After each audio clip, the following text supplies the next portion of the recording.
ওয়াদি আসসালাম ইরাকের নাজাফ শহরের উত্তর পশ্চিমে অবস্থিত বিশ্বের সবচেয়ে বড় কবরস্থান। এটি প্রায় ১৫০০ বছরের পুরনো এবং এখানে শায়িত আছেন লক্ষাধিক মানুষ, যার মধ্যে রয়েছেন ইসলামের চতুর্থ খলিফা হজরত আলী রাদিয়াল্লাহু তাআলা আনহু, অন্যান্য ঐতিহাসিক ও ধর্মীয় ব্যক্তিত্বরা।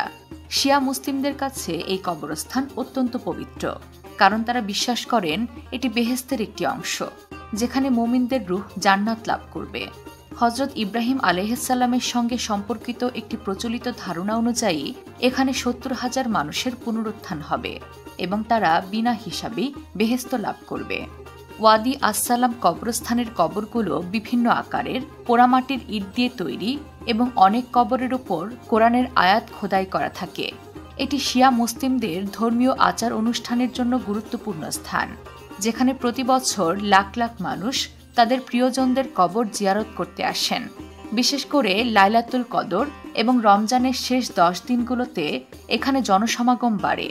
২০০৩ সালে ইরাক যুদ্ধের সময় গেরিলারা কবরস্থানটি যুদ্ধের কৌশলগত কেন্দ্র হিসেবে ব্যবহার করেছিল, যা একে আরও ঐতিহাসিক গুরুত্ব প্রদান করে।